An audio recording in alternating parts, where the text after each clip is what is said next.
মৌসুমীর সংসারে সবাইকে জানাই স্বাগত। শুভ সকালের অনেক শুভেচ্ছা, অনেক ভালোবাসা। আশা করি আপনারা সবাই ভালো আছেন। পুরো ভিডিও দেখার অনুরোধ রইল সবার কাছেই। আশা করি আপনাদের ভালো লাগবে। আর ভালো লাগলে একটা লাইক, কমেন্ট আর একটা শেয়ার করে দেবেন। আজকের ভিডিওটা না দেখলে কিন্তু খুব মিস করবেন। একদম অন্যরকম একটা ভিডিও। তো আমরা রেডি হয়ে বেরিয়ে পড়েছি। কোথায় যাচ্ছি, সারাদিনে কি করলাম, আর হ্যাঁ, তার মধ্যে কিন্তু আমার কথাগুলো আপনাদের খুব মন দিয়ে শুনতে হবে। কেন, এই কথার মধ্যেই কিন্তু অনেক কিছু বুঝতে পারবেন। তো এই যে সবাইকে দেখছেন, এরা কিন্তু সবাই আমার ফেসবুক ফ্রেন্ড। কোনো ব্যক্তিগত পরিচয় কিন্তু কারোর সাথেই সেরকম নেই। সুব্রতদা আমার ফেসবুক ফ্রেন্ডে ছিলেন। তো উনি একদিন একটা পোস্ট করেছিলেন গত বছর। সেই দেখে গত বছর কিন্তু আমি দাদাদের সাথে গিয়েছিলাম ভিক্টোরিয়া, আরও অনেক জায়গায়। সেটা আমি পোস্ট করেছিলাম। তো এই বছরও সেই রকমই একটা পোস্ট দেখে বেরিয়ে পড়লাম। এইবার বলি, অনেকেই বলেন বা মাঝে মাঝে দেখি পোস্টে যে ফেসবুক মানেই তাদের কাছে অনেকটা খারাপ, বা ফেসবুক মানেই সেরকম একটা ভালো কিছু নয়। আবার হ্যাঁ, অনেকেই কিন্তু ভালো ভালো কথাও বলেন। এইবার আসি আমি আমার কথায়। আপনারা যারা আমার প্রথম থেকে আছেন, যারা পাড়া প্রতিবেশী পরিচিত নবব্যারাকপুরে, তাদের কথা কিন্তু আলাদা। কিন্তু বাদবাকি আমি ফেসবুক থেকে ফেসবুক ফ্রেন্ডদের সাথে কোনো দিনও কিন্তু সেরকমভাবে বেরোইনি বা বেরোনো হয়নি। তার মানে যে আমি কোথাও বেরোইনি বা বেরোবো না, এরকমটা কিন্তু নয়। হয়তো অনেকেই পোস্ট করেন, চোখে পড়ে না। তো সুব্রতদার পোস্টটা দেখে আমি বেরিয়ে পড়েছিলাম। সত্যি কথা বলছি, এই রকম কিছু ভালো ভালো বন্ধু পাবো। বন্ধুত্ব কোনো সংজ্ঞা হয় না, বন্ধুত্ব কোনো ছোট বড় হয় না, বন্ধুত্বের দাদা দিদি হয় না।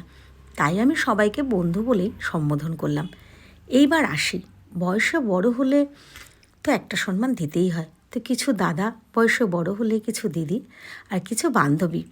আর হ্যাঁ, আমাদের ছেলেমেয়েরা তো সাথে আছেই। যেমন আমি ঋষিকে নিয়ে গেছিলাম, সেরকম এক দিদি তাদের ছেলে মেয়েদের নিয়ে এসেছিল। সবার নামগুলো বলছি না, কারণ নাম যদি মিস হয়ে যায় তাহলে কিন্তু সেই কষ্ট পাবে। আর সুব্রতদার নামটা বারবার বলছি যেহেতু, এখানে কিন্তু সুব্রতদা আমাদের মেন, মানে ওনার তত্ত্বাবধানেই কিন্তু এটা। সত্যি বলছি, বিশ্বাস করুন, সকাল থেকে যতক্ষণ না বাড়ি আসি, কে কী খাবে, কার কী অসুবিধা না অসুবিধা, কথা বলা, শুধু তাই না, তার মাঝে মাঝে ফটো তোলা, ভিডিও, আবার এইগুলো নিয়ে আলোচনা করা, সবাইকে এক জায়গায় করা।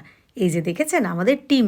এবার বলি, এখানে কিন্তু আরও অনেকেই নেই, মানে সবাই তো যে যার মতো একটু ঘুরছে, ফটোশ্যুট করছে। এই দেখুন, দেখেছেন। এইবার হচ্ছে ঋষির কথায়।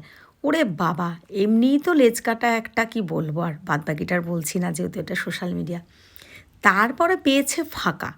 আপনারা তো জানেনই, পড়াশোনা তো আর করে না, ওই গান, আঁকা, আবৃত্তি, স্কুলের নাটক, এইসব নিয়েই উনি দিন কাটিয়ে দেন। পড়াশোনা হয়তো আর হবে না।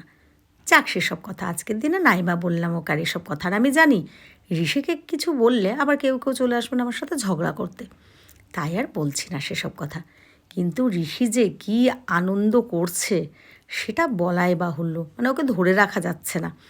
আর সত্যি কথা, আমি ধরে রাখার চেষ্টাও করিনি একদম। কেন কি, আমরা খুব একটা বেরাই না, না ঘুরতে যাই, না সেরকম কোথাও নেমন্তন্ন যাই, না কিছু। আর আপনাদের রীতিশাকে নিয়ে মাঝে মাঝে রেস্টুরেন্টে যাই, বা ও যেহেতু মামা বাড়িতে থাকে, ওখান থেকে কিন্তু ওর মামা, মামি, দাদা, দিদি, ওদের সাথে কোথাও নেমন্তন্ন যাওয়া বা টুকটাক ঘুরতে যাওয়া, বাড়িতে প্রচুর আনন্দ করে। তাই আমার ফেসবুক প্রোফাইল মৌসুমী বড়াল ঘোষে যারা ঋতিশাকে ভালোবাসেন, কালকে পোস্ট করেছিলাম, যেহেতু এটা তো গতকালকের ভিডিও, কিছু স্টিল পোস্ট দিয়েছিলাম। সেখানে বেশ কয়েকজন ঋতিশার কথা বলেছেন যে ঋতিশাকে আমি কেন নিয়ে যাইনি বা ও কোথায়। তো একটা কথা বলি, আমি মাঝে মাঝে কিন্তু শুধু ঋতিশাকে নিয়ে বেরোই।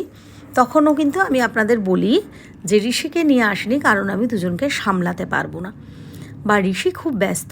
কারণ আপনারা তো সবাই জানেন, ঋতিশাকে ভালো রাখার দরকার, তাকে ঘোরা বা খাওয়ানো, দেখানো, এরকমটার কিন্তু ব্যাপার নয়। আর ঋষি যেহেতু পড়াশোনা করে বা সব কিছু ওকে নিয়ে দৌড়াতে হয়, তাই আবার যেদিনটা ঋতিশাকে টাইম দিয়ে নিয়ে যায় সেদিন হয়তো ঋতিশার পড়া থাকে।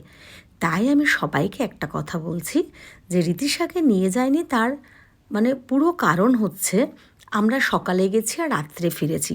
রীতিশার পক্ষে এতটা হাঁটা জার্নি করা, ওকে মেনটেন করা খুব কষ্ট। ওর পায়ে ব্যথা হতো, ওখানে ঠিকঠাক মতন ওর যে প্রপার ওয়েতে খাওয়া, দুপুরবেলার ঘুমের নেশা, ওষুধ খাওয়া, এগুলো নিয়ে কিন্তু খুবই সমস্যা হতো। আর হ্যাঁ, রীতিশাকে নিয়ে যাই আমরা, দেখেন তো আপনারা, গাড়ি বুক করি, সেইভাবে ওকে সেখানে নামাই, রেস্টুরেন্টে একটু খাওয়া দাওয়া করি, ওখানটা কিন্তু বসেই থাকে হয়তো 1 ঘন্টা, তারপরে কিন্তু ওকে বাড়ি ফিরিয়ে নিয়ে আসি। তো রীতিশাকে কেন নিয়ে যাইনি আমি কিন্তু এই ভিডিওর মাধ্যমে সবাইকে উত্তর দিলাম। তবে হ্যাঁ, তোমরা ভালোবেসেই বলেছো, তাই আমি ভালোবেসেই উত্তর দিলাম। তবে তোমরা চিন্তা করো না, আমি প্রথমবার এখানটা গেলাম, আমি দেখে বুঝে আসলাম। আমি রীতিশাকে অবশ্যই 1 ঘন্টার জন্য হলো বাইকে করে গিয়ে কিছু ফটোশ্যুট করে বা ওকে একটুখানি যতটা পারে ও দেখে সেইভাবে আবার ওকে বাড়ি নিয়ে আসব। এটা আমি আপনাদেরকে বললাম। এইবার ঋষির কথায় ফিরে আসি বা আমাদের ঘোরার কথায়। খাবার দাবারের কথা আর কী বলবো, প্রচুর খাবার দাবার। সত্যি কথা বলতে আমি সেরকম কিছু নিয়ে যাইনি বা করতে পারিনি। যে যা সকাল থেকে সন্ধ্যা পর্যন্ত চকলেট, কেক, মানে খাবারের কথা কি বলবো, রোল, মিষ্টিটা কি অসাধারণ ছিল, লেবু, মানে কোনোটা যদি মিস হয়ে যায় ভেবে ভেবে বলতে হচ্ছে, কিন্তু প্রচুর খাওয়া দাওয়া।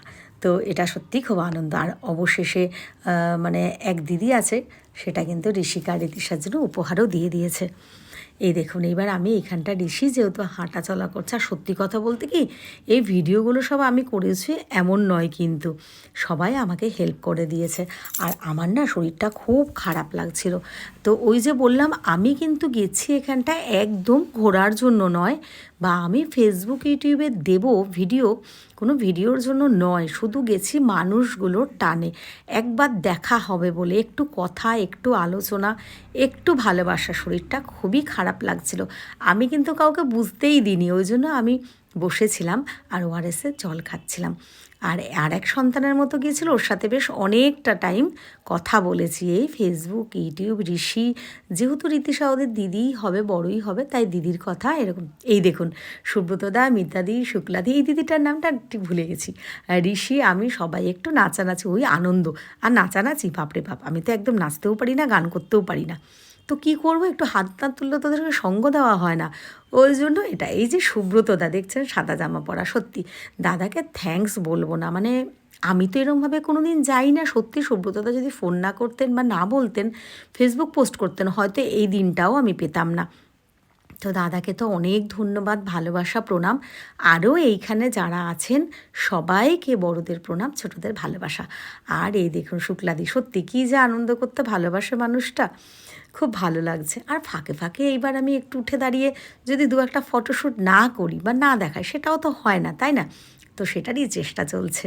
আর সত্যি কথা বলতে এত ভালো লাগছে, মানে বলার কিছু কিন্তু মানে মানে এখানটা অবকাশ রাখে না। তবে হ্যাঁ, এবার আমি আমার ফেসবুক পরিবারদের জন্য একটা কথা বলতে চাই, কেউ কিন্তু রাগ করো না, যেহেতু এই প্রোগ্রামটা আমি ওরকমভাবে ভাবিনি বা আমি যাবই কি না ঠিক থাকে না, সেই জন্য কিন্তু আমি পোস্টও করিনি।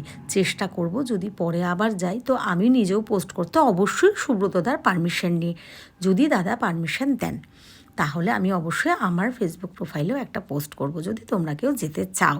এই যে সুব্রতদার বিস্কুটটা কিন্তু দারুণ খেতে। আর একটা কথা বলি, মাঝে মাঝে দেখলেন তো তাজমহল, সত্যি করে তাজমহল যেতে পারবো কি না জানি না, কিন্তু এই যে এখানে দেখলাম না, আমি এতেই খুশি। আর বেশ কয়েকটা কিন্তু স্টিল পোস্টও করে নিয়েছি। এইবার কিন্তু শেষের বেলা, এই যে এই দিদি দেখছেন, দিদি আবার কত খাবার এনেছিল, এই যে মিষ্টি, ও আমি প্রথমবার তো সবাই ঋষি ওরা তো 2-3টে করে খেয়ে নিয়েছে, আমি প্রথমে খাইনি, পরে কিন্তু লোভটা সামলাতে পারিনি, খেয়ে নিয়েছি। দেখেছেন ফোয়ারাগুলো কি সুন্দর না, কতটা উঁচুতে, দেখুন কি ভালো লাগছে। আর ঋষি তো পুরো মানে কি বলবো, আত্মহারা হয়ে গেছে। তো প্রত্যেকটা মানুষেরই মাঝে মাঝে একটু রিল্যাক্সেশন, মন ভালো রাখার জন্য, শরীরও ভালো থাকে, মনও ভালো থাকে, 5জন মানুষের সাথে দেখা করা, কথা বলা, মেশা, এতে কিন্তু অনেক কিছু মানে শারীরিক, মনের বিকাশ হয়, অনেক ভালো হয়, একে অপরের সাথে পরিচিত হয়। তো যাই হোক, এবার ঋষি দেখুন, মানে শেষ করব কি, ঋষি যে হাসছে আর কত কথা বলছে আর কি বলবো। তো যাই হোক, এবার কিন্তু আমাদের আস্তে আস্তে বাড়ি ফেরার পালা। কেউ তো মন চাইছেই না যে বাড়ি ফিরবো। মানে এই যে একটা সারাদিন যখন দেখা করার টাইম, তখন কিন্তু কতক্ষণে পৌঁছাবো, এবার যে বিচ্ছেদের পালা, যে যার বাড়ি যাব, এটা কিন্তু একটা মন খারাপের ব্যাপার। না না, একদম বিচ্ছেদ নয়, আমরা খুব তাড়াতাড়ি আবার পিকনিক বা দেখা করার চেষ্টা করছি। যদিও সেটা সুব্রতদার ওপর, আমরা বলেছি এবার বসে এক জায়গায় কোথাও পিকনিক হবে আর জমিয়ে খাওয়া দাওয়া হবে। তো তার অপেক্ষার, হ্যাঁ, আমি কিন্তু অবশ্যই চেষ্টা করব ফেসবুকে সেটা পোস্ট করার জন্য। এই দেখুন, দেখেছেন আমি কেন একটু আগে বললাম লেজ কাটা, বুঝে নিন। তো যাই হোক, আমার মৌসুমীর সংসার ইউটিউব চ্যানেল যারা সাবস্ক্রাইব করে পাশে আছেন তাদেরকে অনেক ধন্যবাদ, অনেক ভালোবাসা। আর যারা আমার ফেসবুক প্রোফাইল মৌসুমী বড়াল ঘষে আছেন, সবাইকে জানাই অনেক ধন্যবাদ, অনেক ভালোবাসা। আজকের ভিডিওটা এখানটায় শেষ করব। তবে এইটুকু না দেখালে তো বেকার, মানে ভিডিওটাই বৃথা। শীতকাল আর একটু গাঁদা ফুল দেখবেন না, এটা কি হতে পারে? যদিও হ্যাঁ, একটু অপেক্ষা করুন, আমার ছাদ বাগানে কিন্তু গাঁদা ফুল হচ্ছে অনেক। অবশ্যই সেগুলো পরে পরে শেয়ার করব। তো ভিডিওটা ভালো লাগলে একটু লাইক, কমেন্ট, শেয়ার করে দেবেন। সবাই ভালো থাকবেন, সুস্থ থাকবেন, আমাদের পাশে থাকবেন। আর যারা যাননি, কালকে আমাকে টিকিটের কথা বা এরকম জিজ্ঞেস করেছিলাম, তাদের জন্য বলে দিই, সপ্তম আশ্চর্য দেখার জন্য 30 টাকা আর ঢোকার জন্য 30 টাকা। আর সত্যি কথা বলতে আমি আর বেশি কিছু চড়া বা কিছু ওরকম করিই নি। তো আমার খরচা কিন্তু এইটুকুনি, ব্যাস। এবার আপনারা যে যেমনভাবে যাবেন তার খরচা, যাতায়াত ভাড়া, ওগুলোর তো কোনো ওরমভাবে কাউন্টিং করিনি, তো প্রপার হিসাব দিতে পারছি না। চলুন আজকের মতো ভিডিওটা এখানেই শেষ করছি। সবাই ভালো থাকবেন, সুস্থ থাকবেন, আমাদের পাশে থাকবেন। চোখ রাখুন পরের ভিডিওতে। টাটা।